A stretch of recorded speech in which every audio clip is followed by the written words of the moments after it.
ಭೂಮಿ ಹೇಳ್ತು, ನೀನು ದೊಡ್ಡವನಲ್ಲ, ನಾನು ದೊಡ್ಡವನು. ಯಾಕೆಂದರೆ ಸಮುದ್ರ ಇರೋದಲ್ಲಿ ಭೂಮಿಯ ಮೇಲೆ. ಎಷ್ಟೇ ಸಮುದ್ರ ಅಗಲ ಉದ್ದ ಆಳ ಇದ್ದರೂ ಅದು ಭೂಮಿಯ ಮೇಲಿದೆ. ಅದಕ್ಕೆ ನೀನು ದೊಡ್ಡವನಲ್ಲ, ನಾನು ದೊಡ್ಡವನು. ಭೂಮಿ ಹೇಳ್ತು, ನಾನು ದೊಡ್ಡವನು. ಆನಂತರ ಅಲ್ಲಿ ಆದಿಶೇಷ ಇದ್ದ, ನಾಗರಾಜ ಇದ್ದ. ಅವನೇ ಹೇಳ್ದ, ನೀನು ದೊಡ್ಡವನಲ್ಲ, ನಾನು ದೊಡ್ಡವನು. ಯಾಕೆಂದರೆ ನಿನ್ನ ಹೊತ್ಕೊಂಡ್ರೋ ನಾನು. ಆದಿಶೇಷನ ತಲೆಯ ಮೇಲಿದೆ ಭೂಮಿ ಅಂತಾರೆ. ನೀನಂಗೆ ದೊಡ್ಡವನಾಗ್ತೀಯ? ನಾನು ದೊಡ್ಡವನು, ನಿನ್ನ ಹೊತ್ಕೊಂಡಿದ್ದೀನಿ. ಆಮೇಲೆ ಪಾರ್ವತಿ ಹೇಳಿದ್ಲು, ನೀವ್ಯಾರೂ ದೊಡ್ಡವರಲ್ಲ, ನಾನು ದೊಡ್ಡವಳು. ನನ್ನ ಕಿರಿಬೆರಳ ಮೇಲೆ ಆದಿಶೇಷ ಇದ್ದಾನೆ. ಸಾಗರ ದೊಡ್ಡದಲ್ಲ, ಭೂಮಿ ದೊಡ್ಡದಲ್ಲ,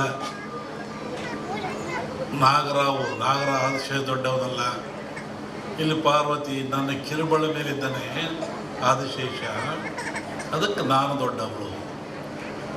ಅದಕ್ಕೆ ಹೇಳ್ದ ಪರಮಾತ್ಮ, ನೀನು ದೊಡ್ಡವಳಲ್ಲ, ನಾನು ದೊಡ್ಡವನು. ಯಾಕೆ? ನೀನು ನನ್ನ ಅರ್ಧಾಂಗಿ, ಅದಕ್ಕೆ ನಾನು ದೊಡ್ಡವನು. ಮತ್ತು ಕೊನೆ ಚರ್ಚೆ ಆಯಿತು, ಯಾರು ದೊಡ್ಡವರು ಅಂತಂದರೆ, ಪರಮಾತ್ಮ ಎಲ್ಲಿದ್ದಾನೆ?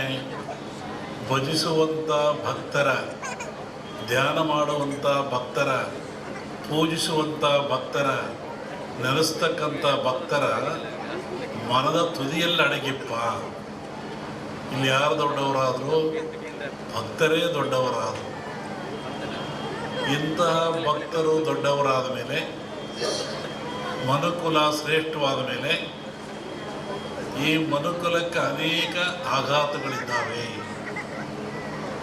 ಅನೇಕ ತೊಂದರೆಗಳಿದ್ದಾವೆ, ನೋವುಗಳಿದ್ದಾವೆ. ವಿಶೇಷವಾಗಿ ಶರೀರ. ಈ ಶರೀರ ಯಾತ್ರಿಂದಾಗಿದೆ? ಪಂಚಭೂತಗಳಿಂದಾಗಿದೆ. ಪಂಚಭೂತಗಳು ಯಾವ್ಯಾವು? ಅನ್ನ, ನೀರು, ಗಾಳಿ, ಬೆಂಕಿ, ಅಗ್ನಿ. ಅದರಲ್ಲೂ ವಿಶೇಷವಾಗಿ ಅನ್ನೋತು ಪ್ರಾಣ, ಪ್ರಾಣೋತು ಪರಾಕ್ರಮ ಅಂದರು. ಅನ್ನ ಇದ್ದರೆ ಮನುಷ್ಯನಿಗೆ ಪ್ರಾಣ ಬರೋದು, ಶಕ್ತಿ ಬರೋದು. ಈ ಅನ್ನ ಎಲ್ಲಿಂದ ಬರ್ತದೆ?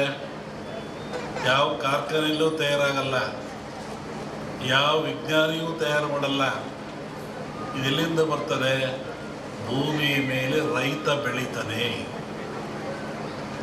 ಭೂಮಿಯ ಮೇಲೆ ಈ ಭತ್ತವನ್ನು, ಜೋಳವನ್ನು, ಕಬ್ಬನ್ನು, ಮೆಣಸಿನ್ಕಾಯನ್ನು, ಏನು ನಾವು ತಿಂತೀವಲ್ಲ ಆಹಾರಗಳು, ಎಲ್ಲವೂ ಭೂಮಿಯಲ್ಲಿ ಬೆಳೀತಕ್ಕಂಥದ್ದು, ಸಿಗ್ತಕ್ಕಂಥದ್ದು. ನಾವೇನು ಇವತ್ತು ಗಿಡಮೂಲಿಕೆ ಆರಾಧನೆ ಹೋಮ ಮಾಡಿರಲ್ಲ, ಇದೆಲ್ಲಿಂದ ಬಂತು ಅಂದರೆ ಗಿಡಗಳಿಂದ, ವೃಕ್ಷಗಳಿಂದ, ಬಳ್ಳಿಗಳಿಂದ ಇದು ಬಂದಿರತಕ್ಕಂಥದ್ದು. ಅಂದಮೇಲೆ ಈ ಧನ್ವಂತರಿ ಯಾಗ, ಧನ್ವಂತರಿ ಹೋಮ ಇವೆಲ್ಲವೂ ಸಹಿತ ಮನುಷ್ಯನ ಉದ್ಧಾರಕ್ಕಾಗಿ, ದೇಹದ ಏಳಿಗೆಗಾಗಿ ಸದೃಢವಾಗಿರಬೇಕು.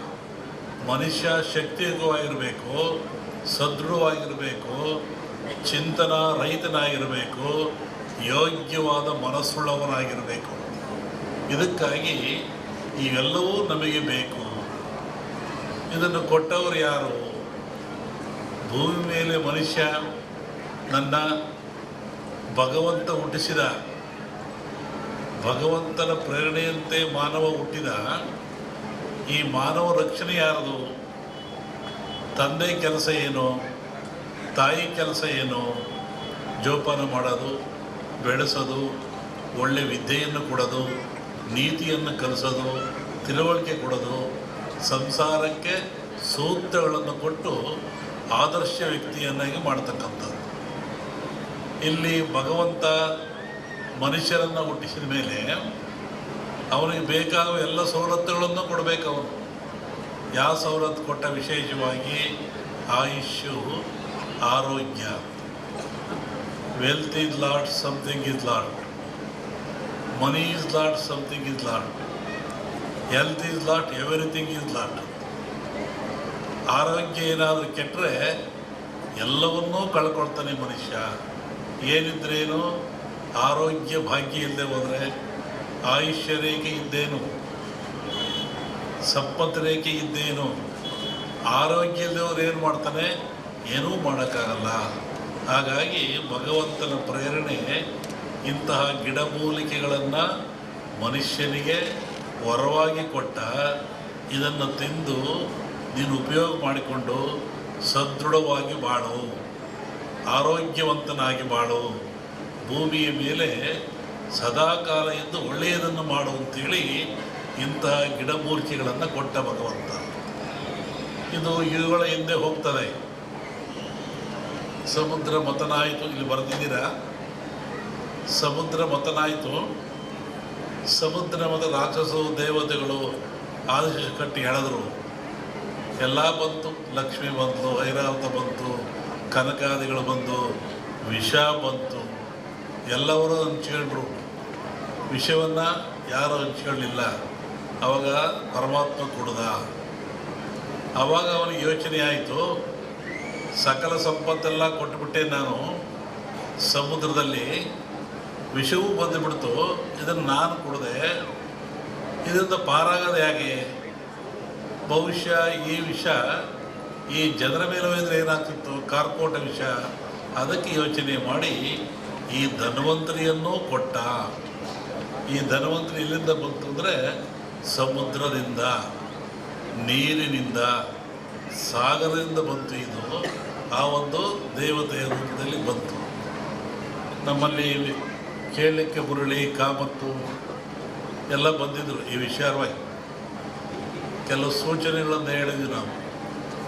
ನೀವು ಯಾಗ ಮಾಡುವಂಥ ಜಾಗದಲ್ಲಿ ವೃಕ್ಷ ಇರಬೇಕು, ಅಲ್ಲಿ ಒಂದು ಹುತ್ತ ಇರಬೇಕು, ಅಲ್ಲಿ ಒಂದು ಎಕ್ಕದ ಗಿಡ ಇರಬೇಕು, ಮತ್ತು ಸಮುದ್ರ ಪೂಜೆಯನ್ನು ಮಾಡಬೇಕು. ಯಾಕೆಂದರೆ ಮೂಲ ಸಮುದ್ರವೇ ಮೂಲ. ಇದಕ್ಕೆ ಗಿಡ, ವೃಕ್ಷ, ಬಳ್ಳಿ ಇದಕ್ಕೆಲ್ಲ ಸಮುದ್ರವೇ ಮೂಲ. ಅಲ್ಲಿಂದ ತರಬೇಕು. ಹಾಗೆ ಹೀಗಾಗಿ ಈ ಒಂದು ಯಾಗ ಭಾಳ ಚೆನ್ನಾಗಿ ನಡೀತಾ ಇದೆ ಭೂಮಿ ಮೇಲೆ.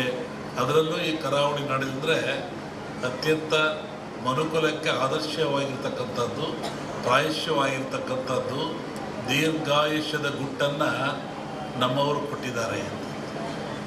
ಪ್ರಕೃತಿಯ ಗುಟ್ಟನ್ನು ಭೇದಿಸ್ತಕ್ಕಂಥ ಅಷ್ಟೇ, ಇನ್ನೇನು ಇಲ್ಲ. ಪ್ರಕೃತಿ ಎಲ್ಲ ಕೊಟ್ಟುಬಿಟ್ಟಿದೆ.